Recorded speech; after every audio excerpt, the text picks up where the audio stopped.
From Wish TV and the All Indiana Podcast Network, this is the News 8 Daily 8 Podcast with Wish TV's Kylie Conway. A Wish TV News 8 update. Hi, this is Kylie Conway, and this is your News 8 Daily 8 for Tuesday, October 18th. Hundreds of customers lost power this morning through AAS while much of Indiana is experiencing its coldest weather of the season. We're under a freeze warning until 10 o'clock this morning. And it's going to be cold all day with the highs reaching in the 40s. We do bounce back quickly and we'll feel 70s again by this weekend. Budget approved. The Indianapolis City-County Council is moving forward with Mayor Joe Hogsett's 2023 budget plan. Councilors voted to pass the plan 21-1 last night. It covers four major areas, including public safety, infrastructure, education, and property tax relief. $5 million will go toward the Crime Guns Task Force. The budget adds a $10,000 signing bonus to help IMPD fill 200 open positions. First-year officers will also get a pay increase. The plan includes millions of dollars to improve roads, bridges, and greenways, and a new employee to review fatal traffic crashes. $500,000 will go to the Indy Achieves program to help people finish higher education. The budget also includes a $150 tax credit for homeowners whose homes are valued at $250,000 or less. People with homes worth up to $400,000 will get a $100 credit. Mayor Hogsett tells IT Mate that the crime reduction programs are working despite October becoming the deadliest month of the year. So far, IMPD reports 18 murders this month. That's compared to 17 murders in September, 17 in August, and 15 in July. Hogsett says he doesn't expect crime to plummet overnight, and the city homicide rate is lower than this time last year. IMPD says 173 people have been murdered so far this year, and more than 550 people have been shot. Beginning next year, police officers in Beech Grove will get a 12% raise. The City Council unanimously passed the pay raise with its 2023 city budget last night. The police department will also receive 5 new police cars and a new ambulance. Officials say the pay raise will make Beech Grove officers the highest paid in Marion County. The man accused in a fatal shooting during the 2020 downtown riots is now awaiting his sentence for reckless homicide. Tyler Newby turned himself in after shooting Dorian Murrell near Monument Circle on May 31st of 2020. Prosecutors were seeking a murder conviction, but a judge reduced the charges before yesterday's verdict. Newby claimed self-defense. His first trial ended in a mistrial a year ago after jurors couldn't agree on a verdict. Newby's sentencing is set for November 10th. A federal judge dismissed part of a lawsuit filed by the families of 5 FedEx mass shooting victims.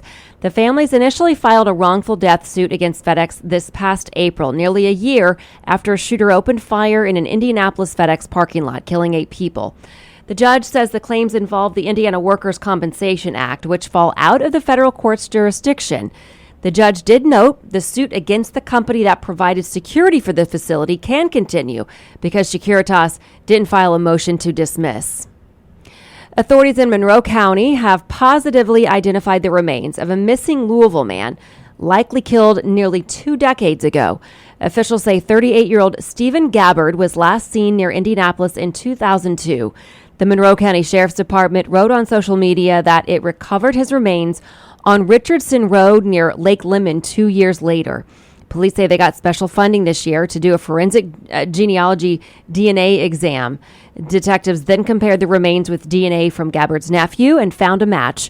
Police say evidence indicates someone killed Gabbard, but they haven't said how he died. Simple marijuana possession charges will not be pardoned in Indiana by the governor, despite President Biden calling for governors to follow his lead after pardoning people with federal charges. Governor Eric Holcomb sent a statement to News 8 yesterday. In it, it says the president should work with Congress, not around them, to discuss changes to the law federally, especially if he's requesting governors to overturn the work local prosecutors have done by simply enforcing the law. Until these federal law changes occur, I can't in good conscience consider issuing blanket pardons for all such offenders.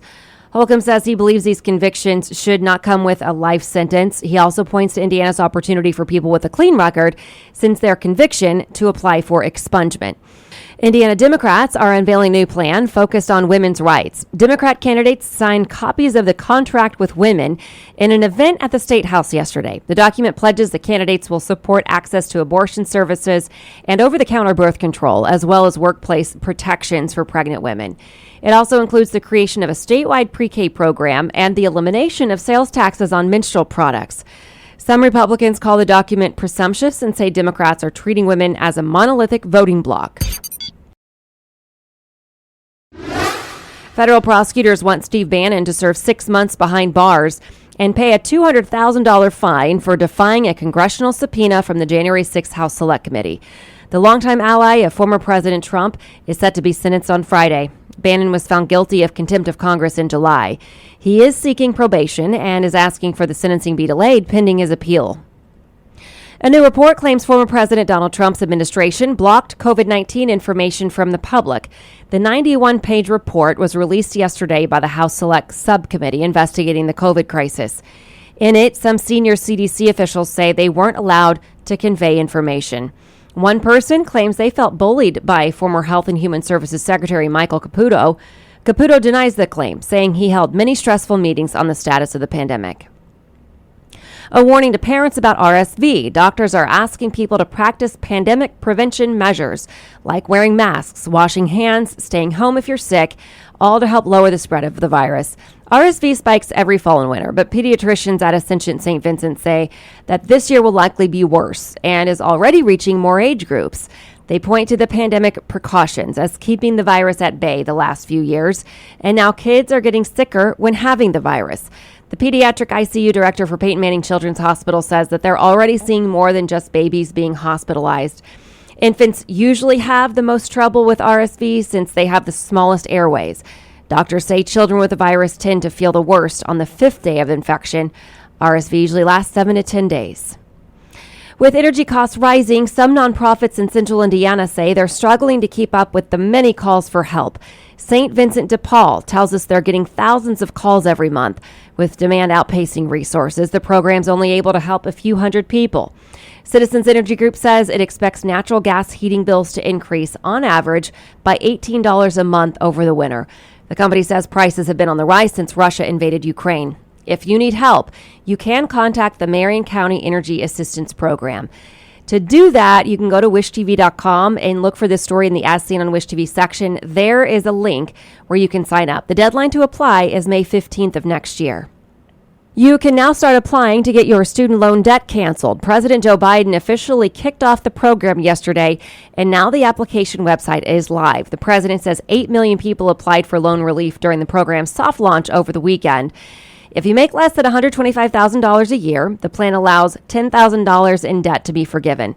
People with federal Pell Grants are eligible, $20,000 in debt to be canceled. You can apply by going to the As Seen on Wish TV section of our website. You just click on this story. IU men's basketball is ranked in the top 25 ahead of this season. The AP released its preseason poll yesterday. IU is 13th in the country. It's the first time since January of 2019 that the team's been in the top 25.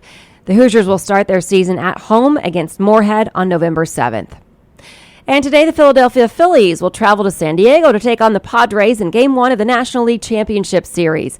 It is the first NLCS appearance for the Phillies since 2010 and the first for the Padres since 1998. Phillies coming off a 3-1 series upset of the defending champion Atlanta Braves. The Padres are also entering with momentum, upsetting the LA Dodgers 3-1. Zach Wheeler will get the start for Philadelphia opposite Yu Darvish for San Diego. First pitch, 8 o'clock tonight. To business headlines now, Bloomberg surveyed economists on the chance of a U.S. recession.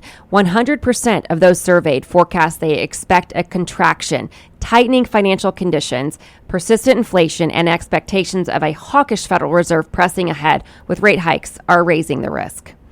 The Kroger-Albertsons grocery merger draws union opposition. The United Food and Commercial Workers is against the merger, saying it will create a monopoly in the grocery industry for many communities.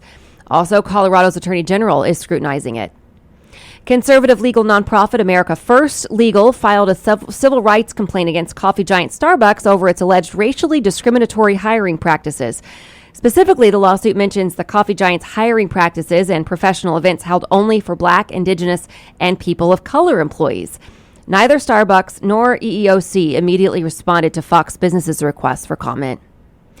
All right, Halloween is almost here, and the price of candy is skyrocketing. The cost of a bag of trick-or-treat sweets has shot up 13% since last year.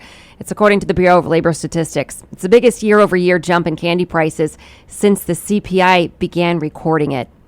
This has been your News 8 Daily 8 for Wish TV. I'm Kylie Conway, online at wishtv.com, and follow us on Facebook when you search Wish TV. This is the News 8 Daily 8 podcast with Wish TV's Kylie Conway. A Wish TV News 8 update on demand. For even more, on demand and on the go. Connect with Wish TV on Facebook at wishtv.com and on the free Wish TV mobile app. Thank you for listening. And be sure to like, subscribe, and follow this podcast for updates every weekday morning on the All Indiana Podcast Network and wherever you get your podcast.